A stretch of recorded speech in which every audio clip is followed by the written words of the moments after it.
Hi, I'm Zach. Hundreds of Indigenous languages and dialects around the world have gone extinct or continue to be severely threatened because of colonization and globalization.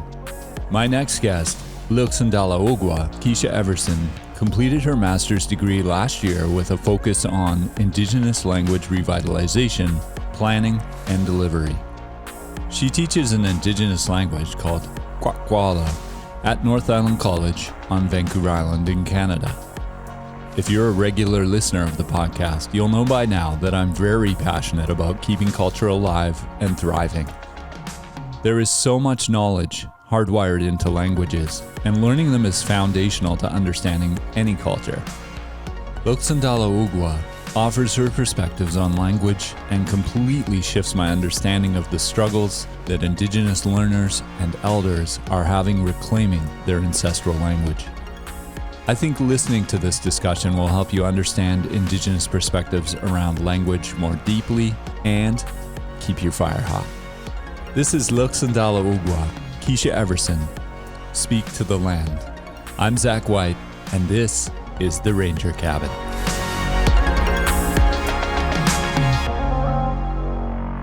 Gela Kesla, dala'ogwa Wixas. I'm really tired today. I couldn't fall asleep last night, so I'm super tired. Oh, no. Thanks for joining me today. I wanted to discuss language, and I work for the federal government, as you know, doing contract work. And I had applied for a job recently, for an actual full-time job.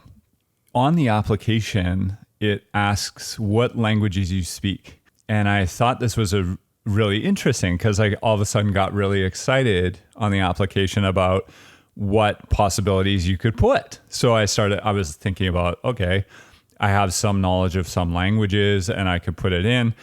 And on the form, as I got into it, it only allowed you to put one of two things, which was either French or English as the official languages of Canada. And there was no space for any other language.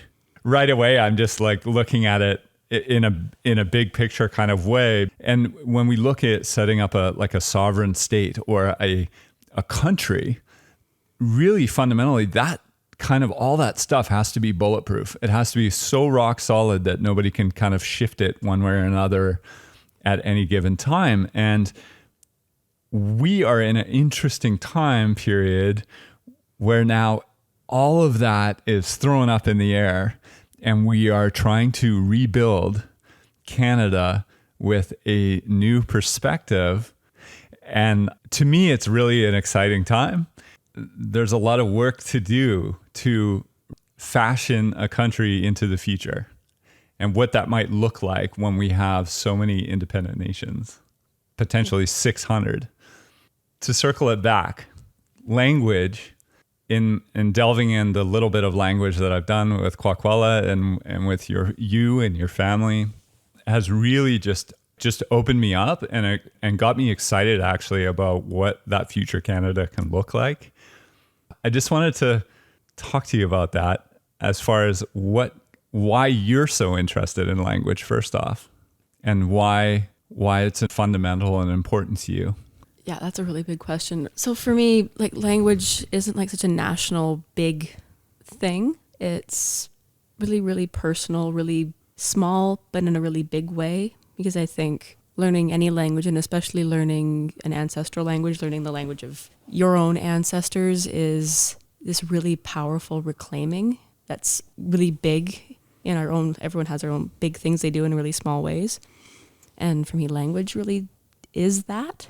So for me, it's about learning the language of my grandmother and my ancestors. It's about encouraging and facilitating and creating space for that to happen in my own family, in my community, in the people that I encounter. And then now with having Orion and then having another baby on the way, like being able to pass on all of that language and that sense of belonging and place and connection and history and being able to do that right from the beginning instead of making them do it themselves when they enter their 20s is, I think, one of the biggest things we can do as parents, as adults, is make the world easier for the next generation instead of making it harder for them. So for me, being able to facilitate language in whatever way I can, whether it's simple songs, it's simple little everyday things, but they all build up and add up to a lot more. So on a national level, that's a lot of people doing small things in really, really big ways, or big things in really small ways. I think the fact that our Indigenous languages aren't recognized at the federal or provincial level, or even really much at the municipal level, that's not okay. That we can't talk about being a country that's about reconciliation and agreeing to the calls to action from the Truth and Reconciliation Commission. You can't say all those things and then also ignore the Indigenous languages that have been here since time immemorial. It just doesn't work like that. And just telling people, just go out and learn your Indigenous languages and come back and teach us. There's so much wrapped up in that. For me, and I'm third, fourth generation from the residential school survivors in my family, but other colonial impacts have affected the language learning in my family throughout that time. Like, residential schools is one huge way that happened, and it also happens again in different bits of legislature, different bits of the colonial system of being forced to move away from your reserve because of who you marry or what you decide to do with your life, and not having access to your family and your community in a really day-to-day way. And if you don't have access to those people that enable language for you, it becomes much more difficult to make that happen on a day-to-day basis, and even harder to pass that on to your children. So for me, that's really important. And let's take a look at right now the state of language or Indigenous languages. And we'll speak, I guess, specifically about Kwakwala, which is kind of central Vancouver Island north, and many dialects, and you can talk about that. Yeah, so Kwakwala is the language of the Kwakwaka'wakw. Kwakwaka'wakw means the people who speak Kwakwala, and Kwakwala is a term used to refer to it's one of the dialects, but it also is used to refer to all of the language as a whole. So it can be really confusing because you have people who speak Kwakwala, but they actually speak Likwala or Gyutsala or Nakwala. So which are the dialects within some of the Kwakwala. dialects. So there's 5 well-recognized dialects, and even within those dialects, there's major difference between villages as well. Like, for example, my grandmother and one of my aunties, they're from different villages, different tribes, and they have different words for things like cougar, for example. Like for certain animals or plants, there might be small differences. Likwala has some major differences of changing and dropping certain syllables, they don't include them. So Kwakwala is a language from Comox Valley, Campbell River area, all the way up to the tip of Port Hardy, and then across the strait into some of the adjoining islands and mainland, and then a little bit kind of around the tip of the island onto the west coast, but not down the coast itself. It's a Wakashan language, part of the Wakashan language family. So there are some other languages that have similarities and have a similar language kind of ancestors, kind of like the difference between French and Italian, that they are part of the same language family. They're the Romantic languages, and if you speak French, you can understand a lot of Italian. And Kwakwala has some similarities to Nuchanal, and then some Salish languages going down the coast, down the coast of North America, down into the States. And then further up the coast from Vancouver Island up to Niska and Haisla territory, for example. And Kwakwala is a polysynthetic language, so it's a language that is made up of lots of parts. So we have very long words because instead of talking about a big mountain, you would put those two concepts into one word. You'd have the word for mountain and the word for big. Nage, mountain, big, Z, and you would smush them together. So polysynthetic made up of little parts. And then if you're really good at language, you can break some words down even further into littler pieces. So, and it's really, really cool. I find it really, really cool. It's so cool. There's no better way to understand where you're from than learning the language of that land that came from that land. And as I've learned later, a lot of the Indigenous perspective or the West Coast approach to life is that all objects have, even inanimate objects, everything has something to tell you. Everything can teach you a lesson. So it's kind of like encouraging you as you're speaking. It's almost like encouraging you to listen more to the things around you and not the people. Like, to me, that's how I feel when I'm learning it. It's kind of like I'm communicating with you, but I'm also communicating universally. Like I'm communicating with the trees and the rocks and Wedlady, who we've had on the podcast before, he often says, every rock has something to tell you. It's just some rocks are more interesting than others. And I love that because that kind of holds the essence to me of like what learning Kwakwala has become to me. I don't know what you think of that though. There's a whole bunch of things that I'm thinking about. I think like learning like an Indigenous language especially it's a decolonizing process for the way you think, because the language is structured very differently. And it is embedded in the language is cultural teachings and concepts and understandings that don't exist in other cultures or exist differently in other cultures. And without that understanding of the language, it makes it a lot more difficult to participate and experience the culture. Not impossible, but it's really, really it's such a fundamental aspect of being part of that culture, being part of the land, being part of that history. For me, anyway, that I find it really essential. Yeah, I've had some classmates and colleagues who say that like the land just wants to hear you speak the language. That's the idea of speaking to the land and being out in the land, speaking your language to the land and with the land just, it wants to hear its language again.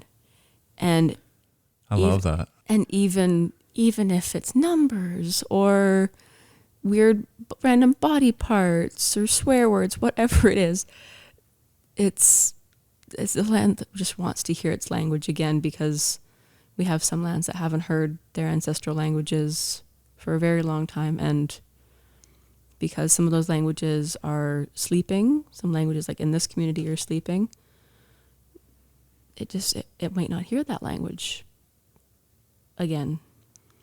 And for Kwakwala, by the last census by the First Peoples Cultural Council, it was something like 136 fluent speakers, and that was from a census in 2018, I think. Yeah, we're losing those speakers. And then with the impacts of some of the global things that are happening right now, and the age of our speakers, most of our fluent speakers, they're older, and they're gonna move on. And if we, as younger people, as parents, as those up and coming grandparents, if we don't talk to them, talk to the land, and do that work, it's gonna make it a lot more challenging to keep that language going, because they're first primary sources right to the source. And you can audio and video record as much as you want, but it's a little bit different from sitting down with your granny and having tea.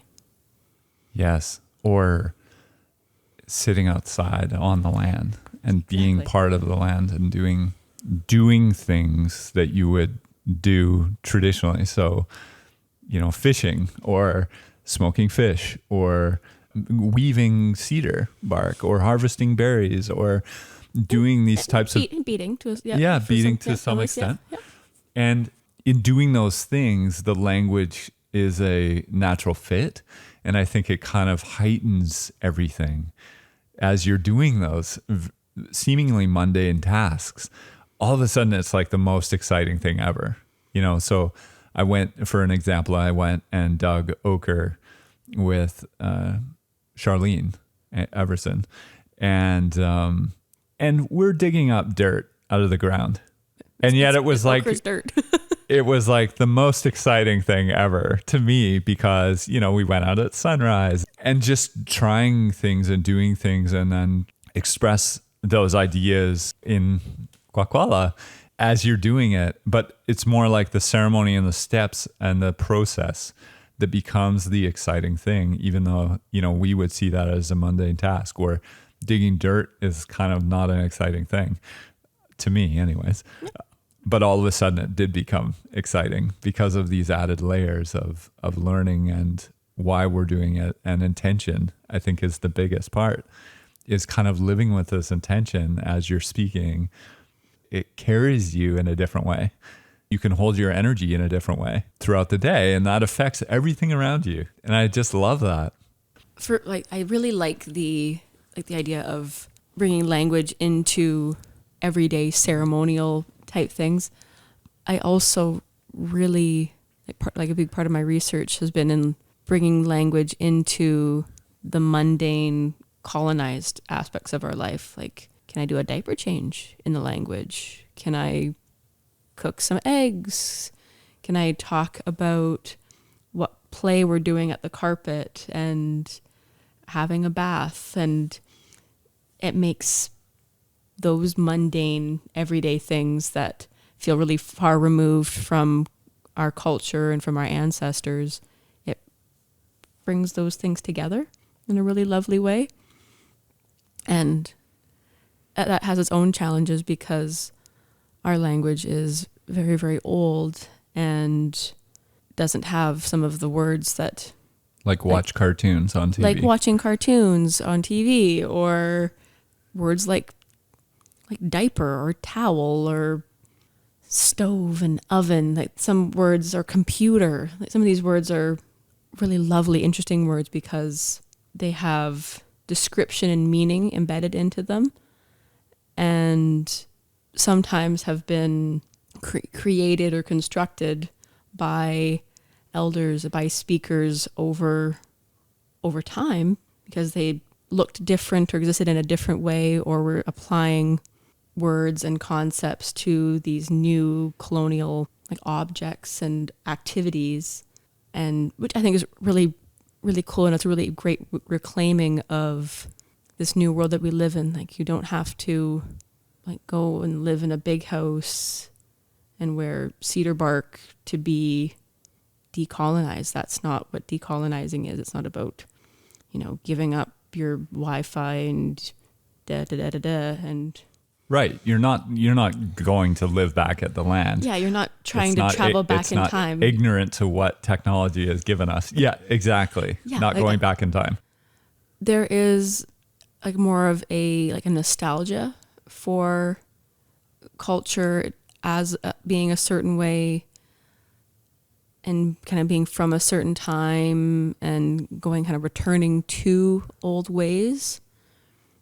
But it's also can be really inaccessible in a lot of ways because of colonization, because of the potlatch ban and seizing of our ceremonial items, and banning language, which includes song, dance, cultural teachings, regalia, all these different processes, even processes around food and how we conduct ourselves in our everyday lives. And the governance system of the potlatch in its entirety being, which would be weddings and births and funerals and deaths and naming and so much. So much. And making that illegal for 67 years for 3 generations, that's going to have a huge impact on the culture as it exists kind of moving forward, that it's not like, it makes it more remote and makes it access to it hindered in a lot of ways.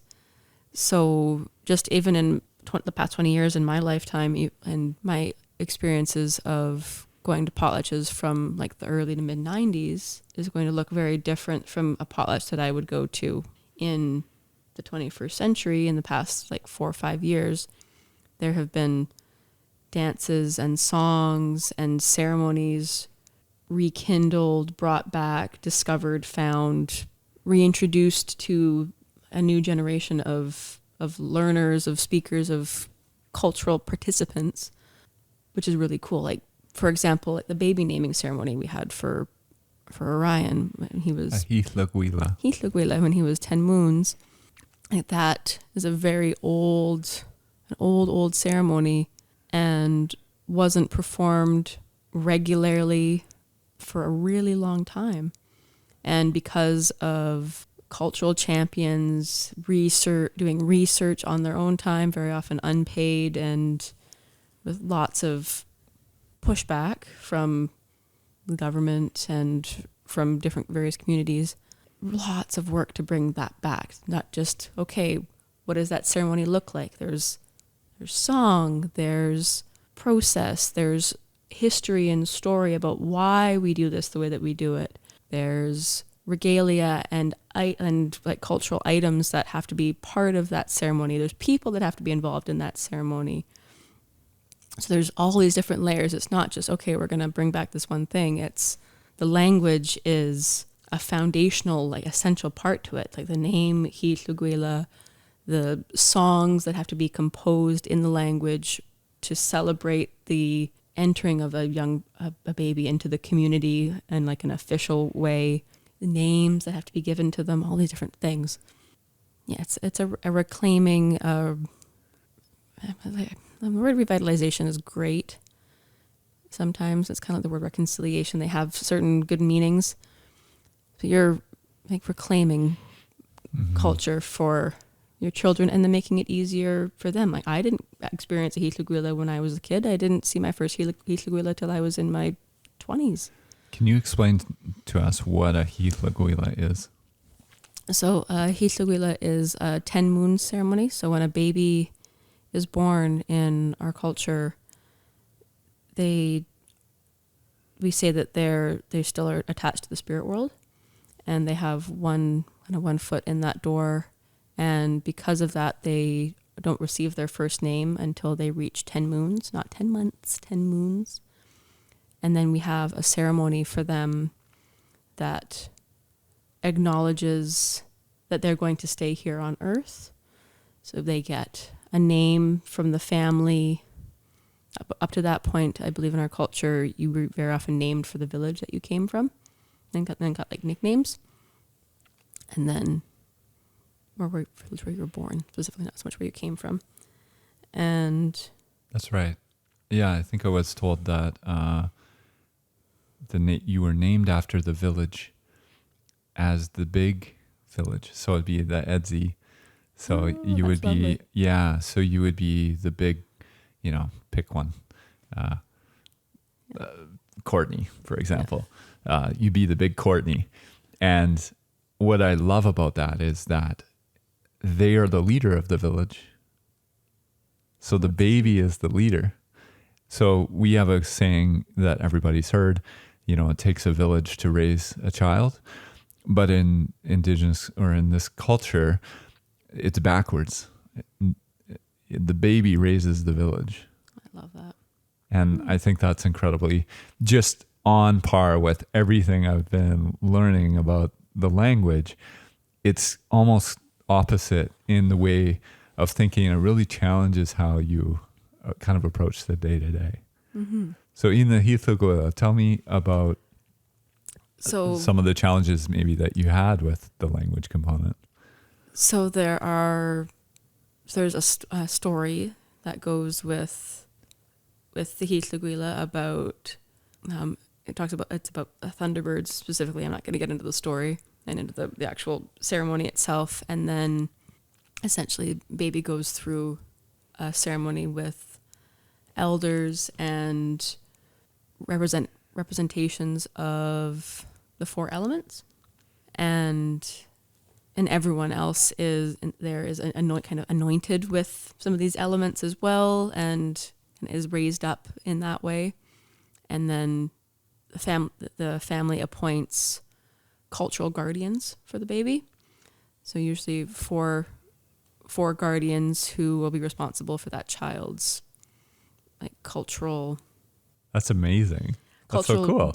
Growth and all of their education in that way. So that would be aunts and uncles, or would it be family friends as well? It could be aunts and uncles and family friends. It wouldn't necessarily be their parents or grandparents. It would be slightly more like peripheral. Right. Peripheral's the wrong word. No, more, it's cultural teaching. So it's somebody that's involved with culture to be able to account for the child's development. And then culture looks like lots of different ways. That might be somebody who's going to help with them learning about fishing and the land, or someone who teaches them how to carve, or teaches them about language and this certain kind of ceremonies. So usually these are male guardians that are responsible for that. And at the very end, we end with. Is it male because you have a son, or is it male because it's always usually a male? It's males, yeah. Oh, interesting. Male guardians, yeah. Yeah. And then I finish with a song. And it's always like the loveliest thing, because this baby gets carried and danced around the fire by all of these guardians, all of these different family members. And there's a special song that was composed and goes with that it basically like says that we're so grateful for you that you're here, and our heart is so full, and like we love you so much. It's like this song that just celebrates this little person staying on earth with us for their lifetime. And yeah, and then they also, in that kind of whole process, they get their name from the family and from the family's treasure box, and their first name. And it's this really probably one of the most beautiful ceremonies to be a part of. So for my son, we did that for him, and it had to look a little bit different because of the circumstances that we're living in right now, and not being able to, have 250 people in the big house all gathered together. This was last winter, right? When things were heating up again, which was not so great. So it ended up being a very, very small ceremony in the backyard with a very, very few people. Yeah, but still following all of those protocols and all of those steps, and so that was really important for us. The only reason I wanted you to explain that is because fundamentally, for sure, bringing in the next generation into the world has probably, and I'm going to guess here, but it's probably incentivized you to focus more on your own learning so that you can pass it on. Yeah, I was literally talking to my partner about this yesterday, because we were talking about politics and the world and how the world is so messed up and da-da-da-da-da. And I said, like, raising children is the most optimistic thing you can do in this world right now. Because if you can raise children and you want to bring kids into the world, knowing the way the world is in so many parts of the world right now and all of the stuff that we're going through, it's got to be the most badass, like, optimistic thing you could possibly do to try to do that. And I think doubly so for bringing kids into an Indigenous family, into an Indigenous world where there are so many statistics and societal obstacles put against you in all these different little everyday ways and big, like, fundamental ways. It's such a huge thing. And yeah, for having Orion, I got pregnant with him as I was in the second year of my master's, and totally changed my thesis. He inspired songs that I wrote before he was even born. I was driving back and forth to Victoria and for my schooling, and turning off the radio so I could hear the voice in my head telling me songs. My whole thesis ended up being structured around song and sharing song with that next generation. And I'm very, very sure that he inspired that. That kid has a set of lungs on him, and he will drum on literally anything. He's so cute. Yeah, you take him to the petting zoo, and he's like, I'm going to find this log and this stick, and I'm going to drum instead. Whatever. What are those? Those are goats? I don't really care about those.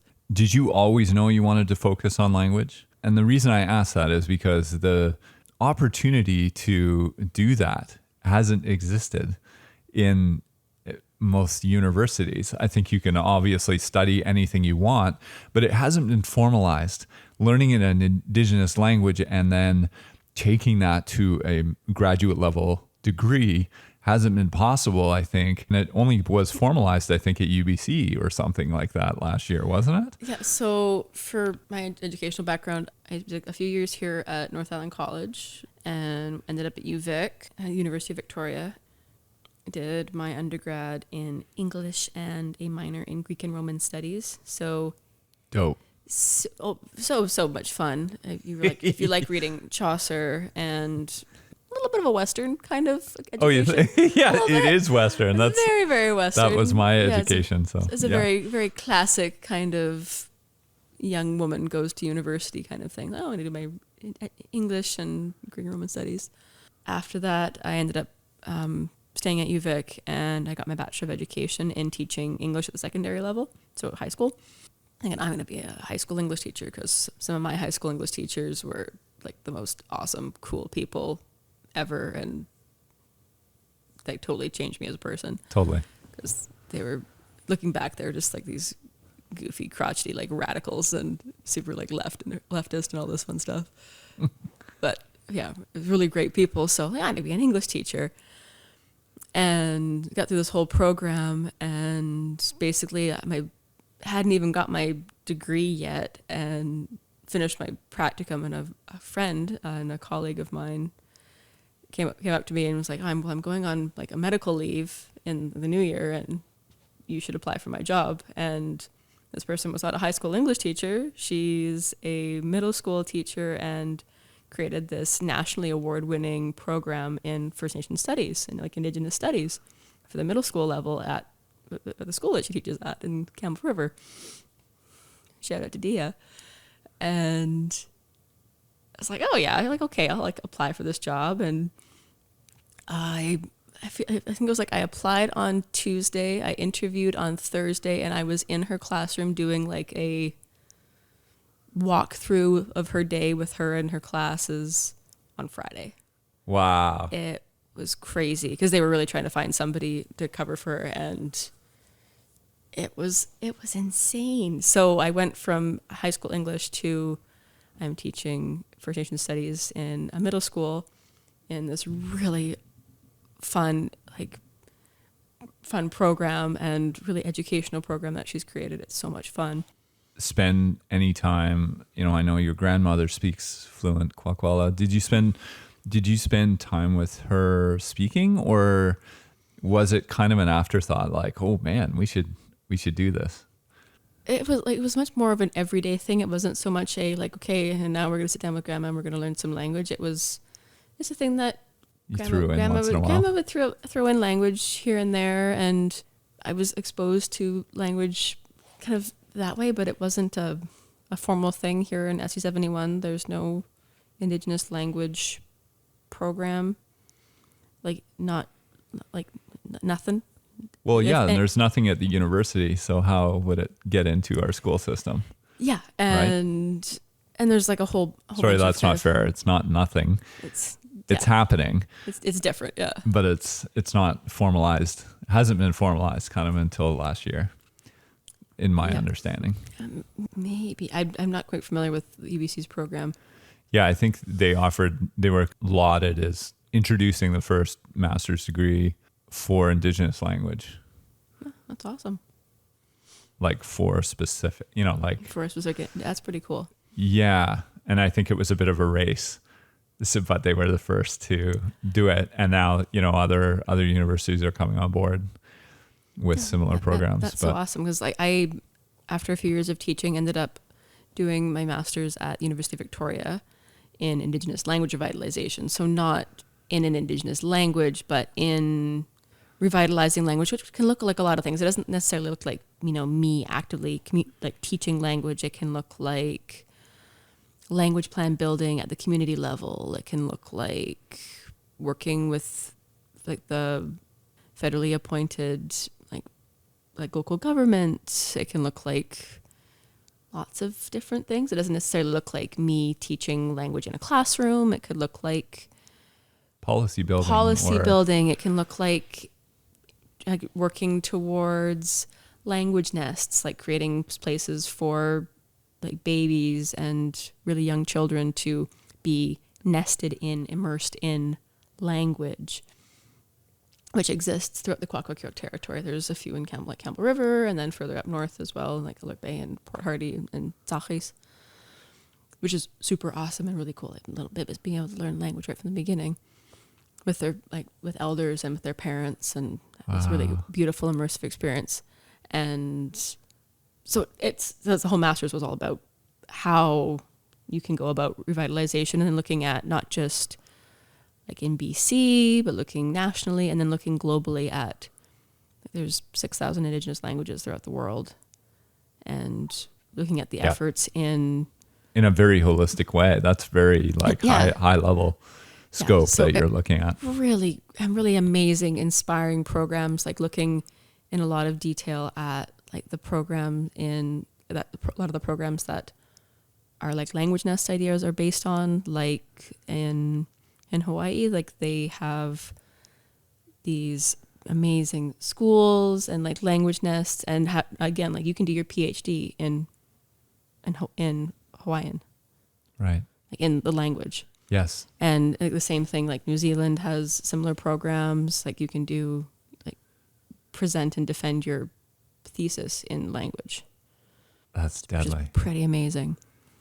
Yes. So I was really fortunate to be able to finish my degree and focus on, for me, it was talking about song and language learning and how that can look in the home and in like home-based domains. So talking about that, again, that bringing culture and language into the mundane, into the everyday, into waking up baby from a nap, and how you can do all of that with song and in language.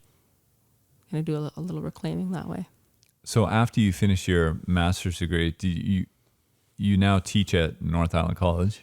Yeah, so I was in the middle of doing my master's and was approached about applying to North Island College. So myself and my heiress, my cousin and buddy, Carla Voyager, we were approached about teaching this program. So we co-teach it together, which is a lot more fun than teaching solo. I really enjoy it.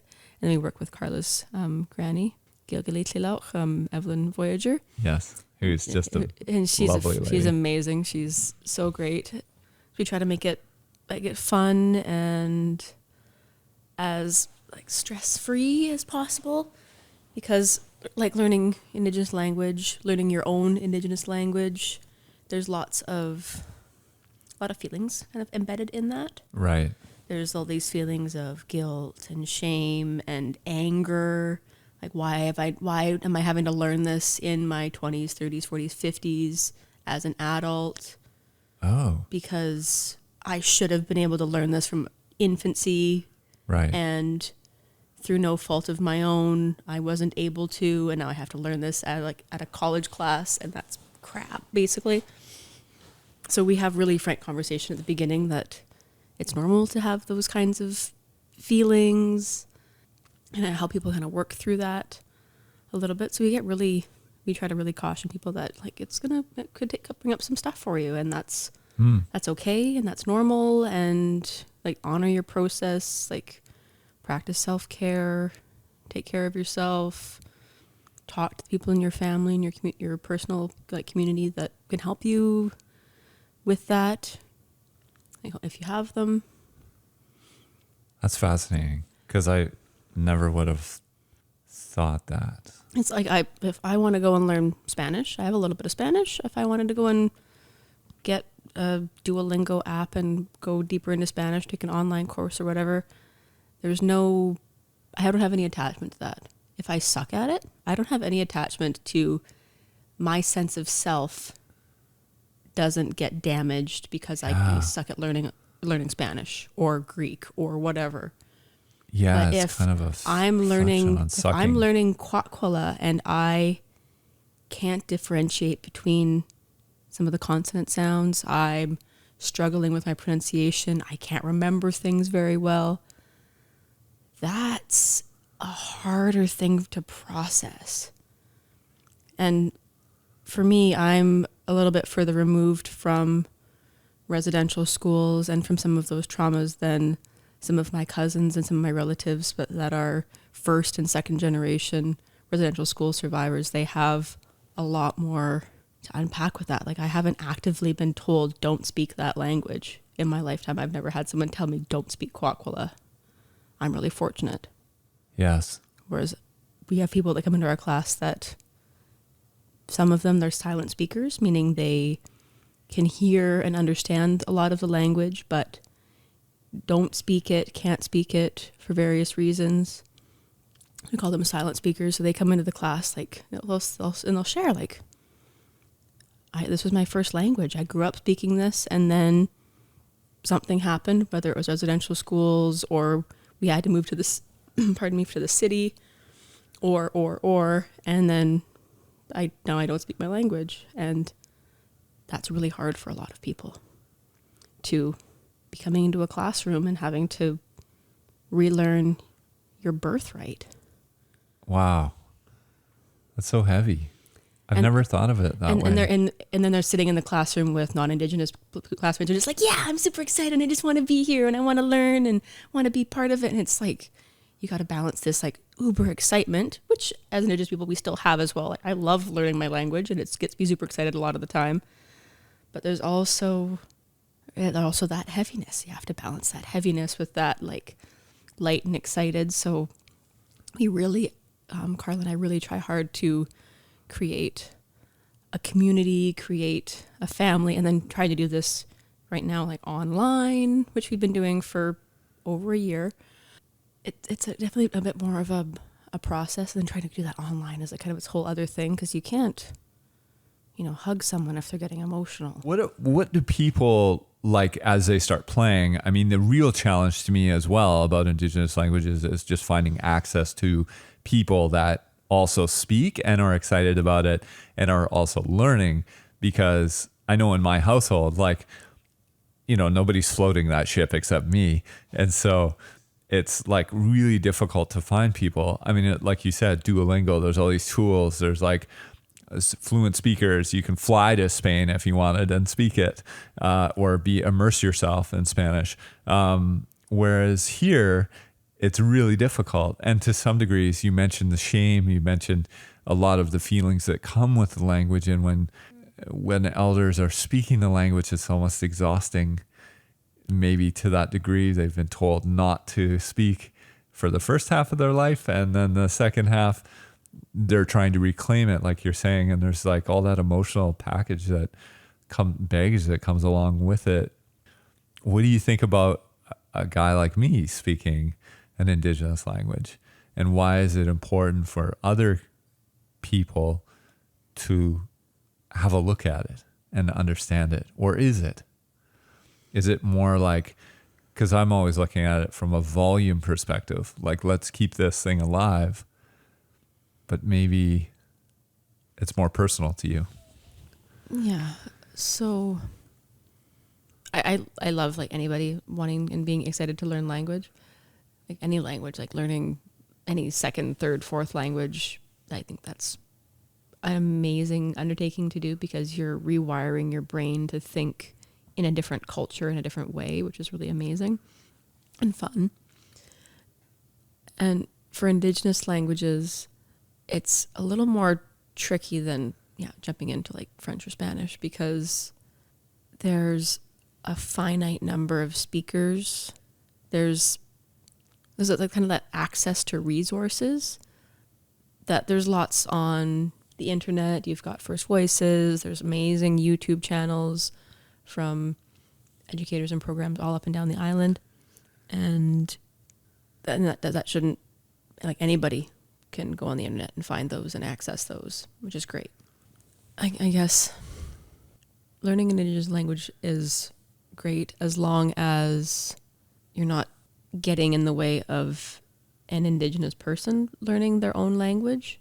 It's not like getting in the way of, but they're like taking their spot, because there ought to be spots for everyone. There's and places for everyone. Right. Like if I registered in a class, for example, Yeah, and took a spot from somebody. And I've had students who very like texted, like emailed and like, I want to take this class, but I don't want to take the spot of an Indigenous person learning their language. Like I want to be here, but also like I don't want to hold space that should be held for somebody who's learning their ancestral language. And I really appreciate people owning that.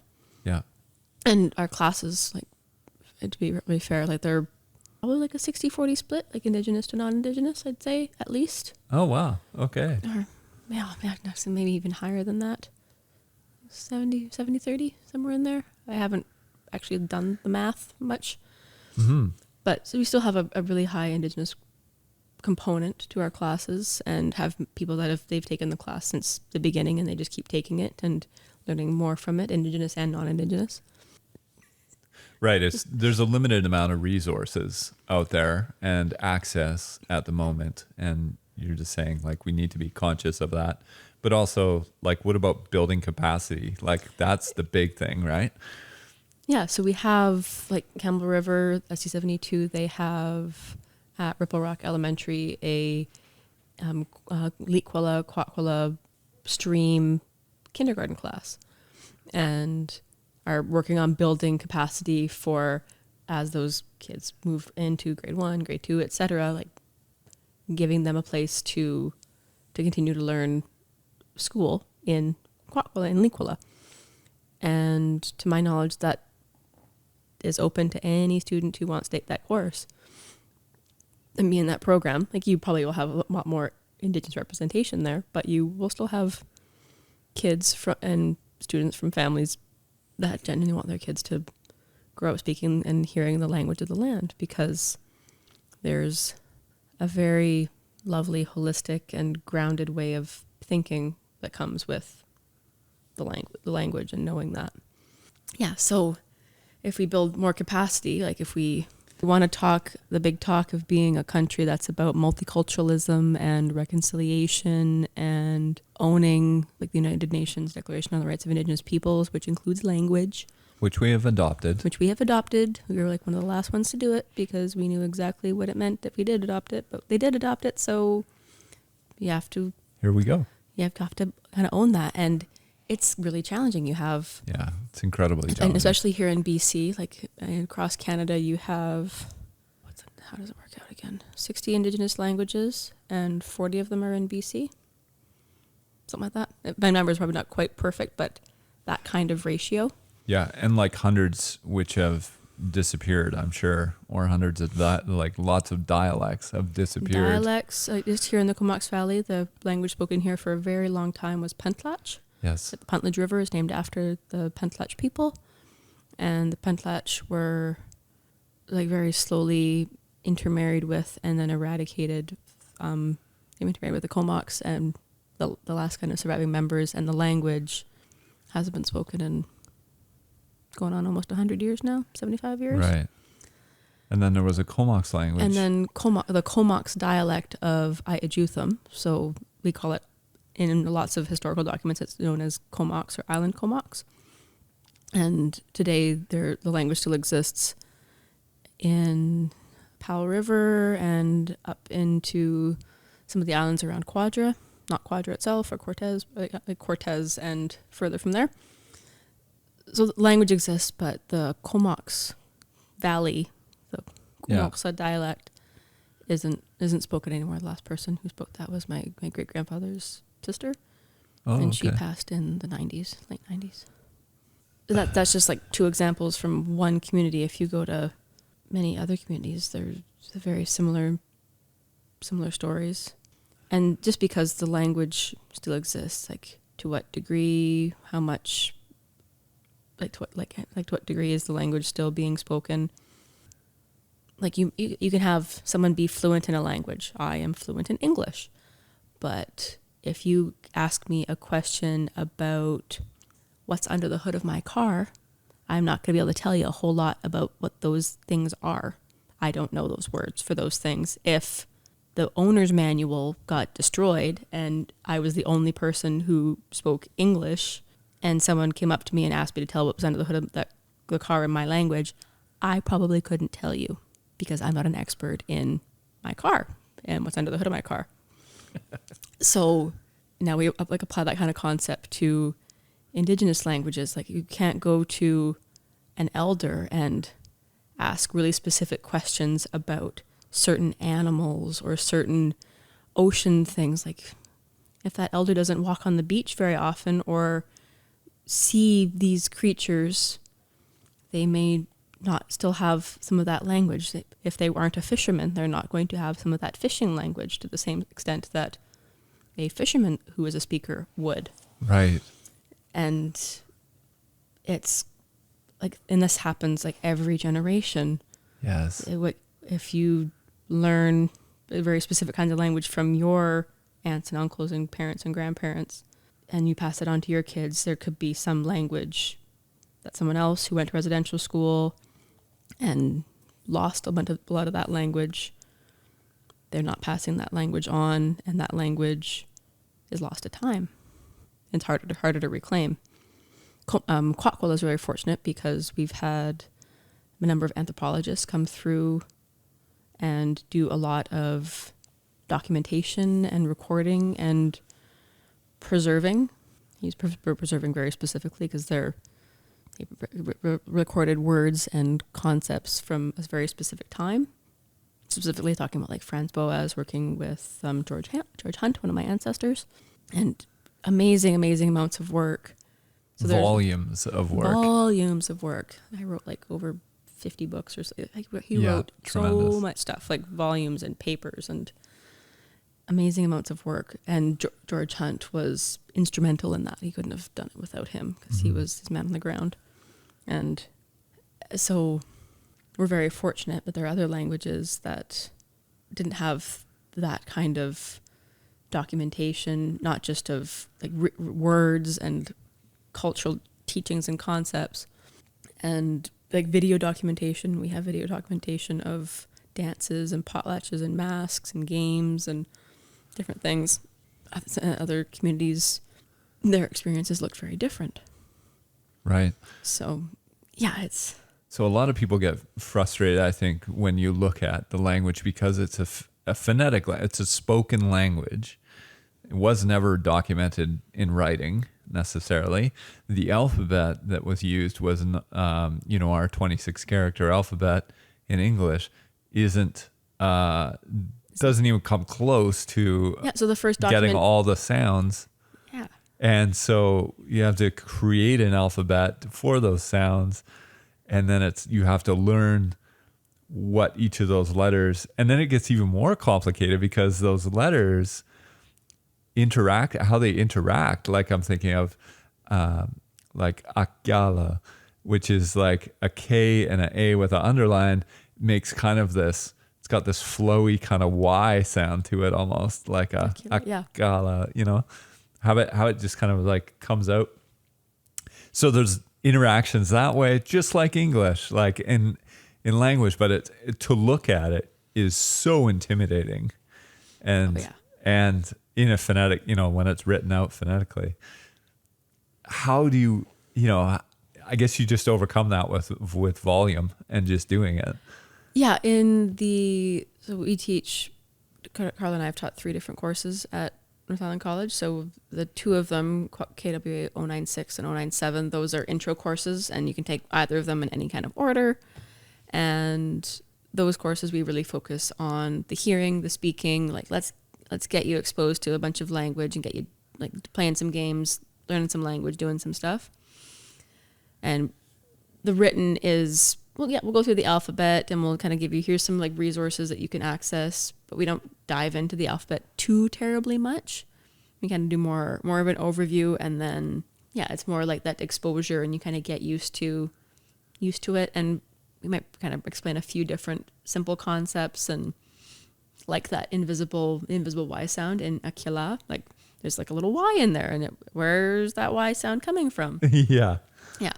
Whereas we also teach KWA 098, and that is an orthography course. So orthography is a writing system. So we teach the Umista orthography, which is probably the most widely used orthography used for Kwakwala. And that one has been developed over a long period of time, and it incorporates English type characters for the most part, and then adapts them a whole bunch. So there's Right. almost twice as many characters in Kwakwala as there are in English. So then that course, we break it down quite a bit more. Right. So we break it down like, okay, we're going to spend, a while on the vowels. We're going to talk about, I actually structured it by going by the different parts of the mouth, the Right. different areas that make those different sounds. Like, okay, we'll start here's the stuff at the front of the mouth. Here's the stuff that's just behind the teeth. Right. And then English is so in the front of the mouth, and it's such a lazy language in a way. Oh, yeah. Like you can speak with your teeth clamped. Like you don't even need to open your mouth to speak English. And when you're learning Kwakwala, it's like in the base of the throat and the top of the throat, like all this, 6 different regions of your mouth and throat. It takes a little more effort than we're used to. And you're moving from that very front of the mouth to the back, really quickly, moving around. Whereas, and the clicks. And you have some of your glottal sounds and your harsh back throat sounds, and you're using different muscles that it's like learning any language. It's like if I was to learn like Spanish, not everybody can roll their R's and make that. I still can't. Sound.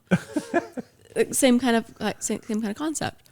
Mm-hmm. So it's definitely a process for people. So the orthography course, we focus a lot more on actual the reading, the writing, and then we kind of go back through some of that history and play around with converting from some of the different orthographies that have existed, like that, say Franz Boas, his orthography that he used, compared to the Likwala orthography, which is a variant of the International Phonetic Alphabet, so like a kind of a more globally used alphabet, and all these different kind of things. And we get to kind of play around with that a little bit more, so they get to play more with seeing and reading and writing language, and we have fun with it. Like, okay, go and find a word, and I want you to spell it with pasta noodles or anything you can find around your house, and show us your camera.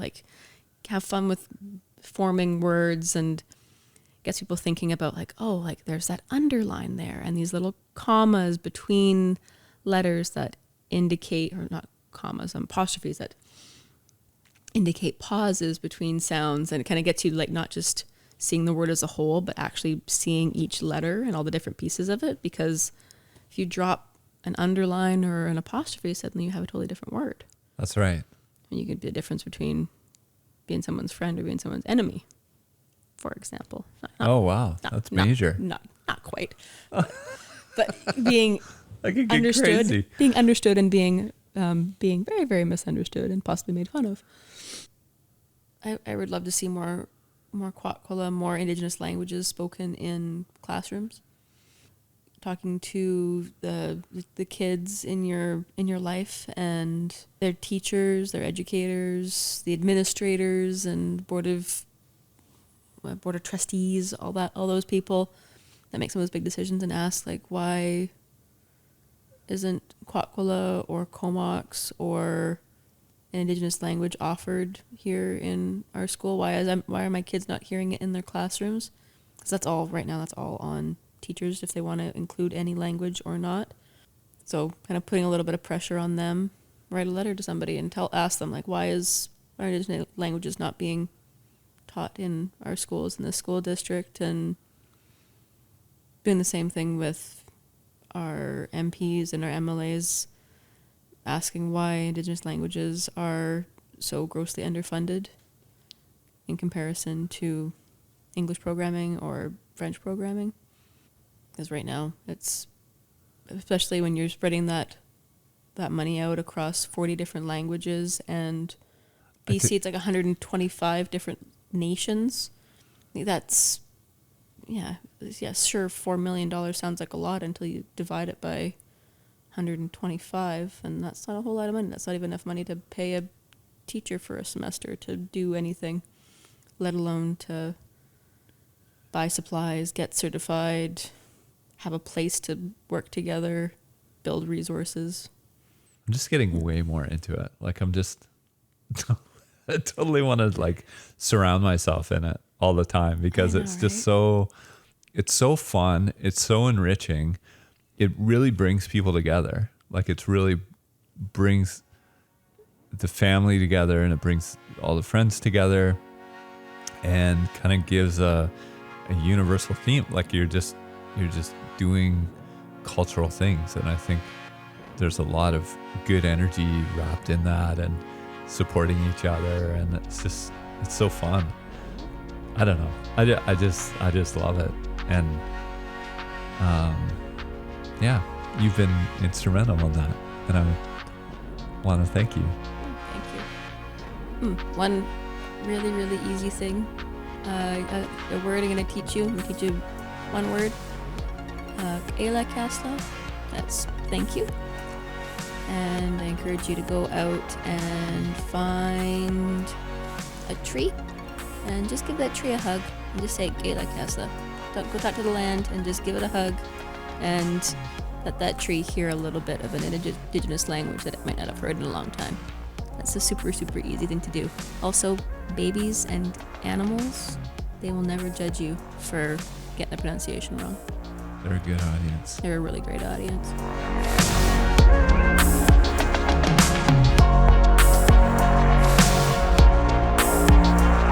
As always, I'd like to thank you for listening.